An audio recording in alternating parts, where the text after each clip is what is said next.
മറ്റൊരു ഹോംലി വീഡിയോയിലേക്ക് എല്ലാവർക്കും സ്വാഗതം.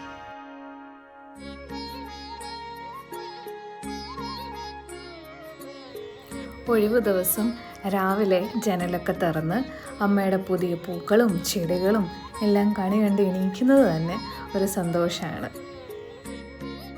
രാവിലെ തൊട്ടേ അമ്മ പറയുമായിരുന്നു, പഠിക്കുക ഒരു കൂട്ടുണ്ട്, പോയി നോക്കാനായിട്ട്. വേറെന്താ, മുറ്റത്തും വഴിയിലുള്ള പൂക്കളും ചെടികളൊന്നും പോരാതെ ഇപ്പം മതിലുമ തൊട്ട് പൂക്കളാണ്.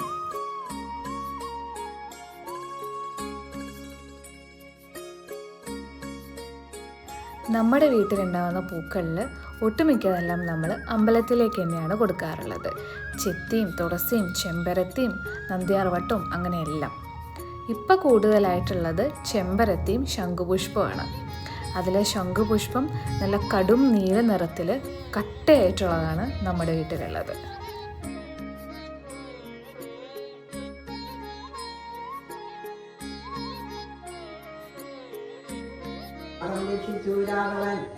മാരീതനേട് ഞാൻ കൊല്ലാതെ കൊന്നാശുഖത്തിനാൽ യജ്ഞസംരക്ഷണമായ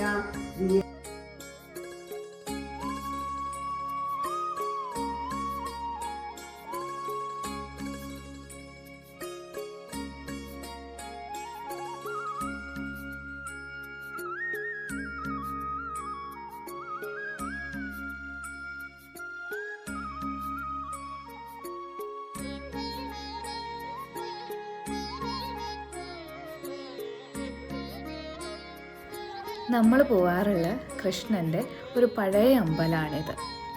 അമ്മയൊക്കെ കുട്ടിയായിരുന്നപ്പോൾ ഇവിടെയാണ് അമ്പലക്കുളത്തിൽ ദിവസവും കുളിച്ചു തൊഴുതിരുന്നതൊക്കെ.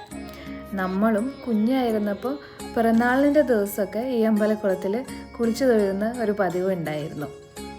പിറന്നാൾ മാസം ഇടവായതുകൊണ്ട് തന്നെ ഇടവത്തിലെ ആ പെരുമഴയിലാണോ കുളിച്ചു തൊഴുന്നത് അതോ അമ്പലക്കുളത്തിൽ തന്നെയാണോ കുളിച്ചെന്നുള്ളത് ആ സംശയം നമുക്ക് തന്നെ വരും. അമ്പലത്തിനോട് ചേർന്നുള്ള ഒരു പഴയ മനയാണിത്. അമ്മൂമ്മയുടെയും മുത്തശ്ശൻ്റെയും കൂടെ ചെറുതിൽ നമ്മൾ സമ്മർ വെക്കേഷനൊക്കെ വന്ന് നിൽക്കുമ്പോൾ മഴ കഴിഞ്ഞു കഴിഞ്ഞാൽ നമ്മൾ ഈ നാട്ടുമാവിൻ്റെ ചോട്ടിക്ക് ഓടി വരും. കാരണം നല്ല മാമ്പഴ പുളിശ്ശേരി വയ്ക്കാൻ പറ്റുന്ന രീതിയിലുള്ള കുഞ്ഞൻ നാട്ടുമാങ്ങകൾ ഇതിൻ്റെ ചോട്ടിൽ നിന്ന് കിട്ടും.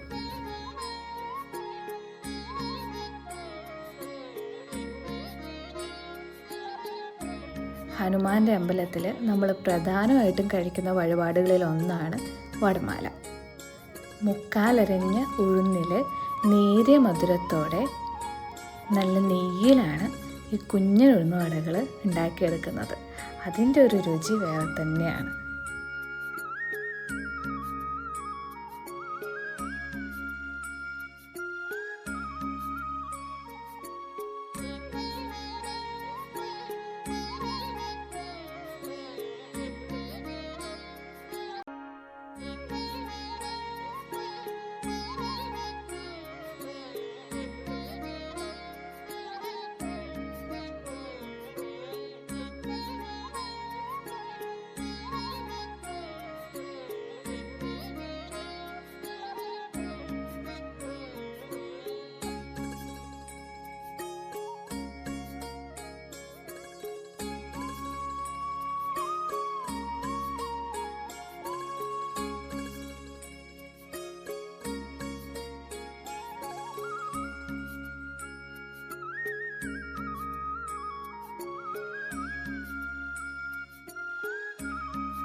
ഉച്ചക്കലത്തെ ഊണും വൈകുന്നേരത്തെ ചായയും ചക്കടയും എല്ലാം കഴിഞ്ഞ് അമ്പലത്തിലേക്ക് പോകാനുള്ള ഒരുക്കങ്ങൾ വീണ്ടും തുടങ്ങുമായിരുന്നു.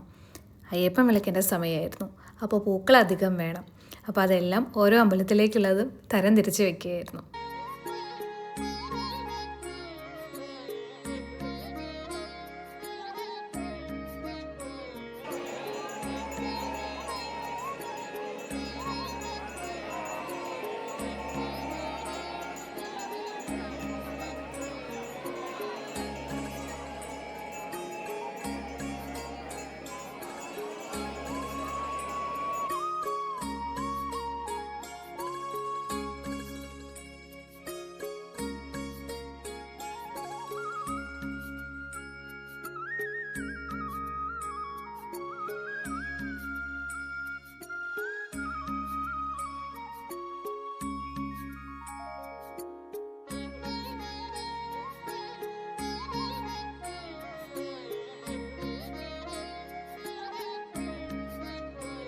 നിറമാലയും ദീപാരാധനയും എല്ലാം തൊഴുത് പായസവും കഴിച്ച് മറ്റൊരു ഒഴിവ് ദിവസവും ആഴ്ച സന്തോഷത്തോടു കൂടെ കഴിഞ്ഞു. ഇതുപോലുള്ള വീഡിയോസ് ഇഷ്ടമാണെങ്കിൽ സബ്സ്ക്രൈബ് ചെയ്യാൻ മറക്കരുത്. വീണ്ടും കാണാം.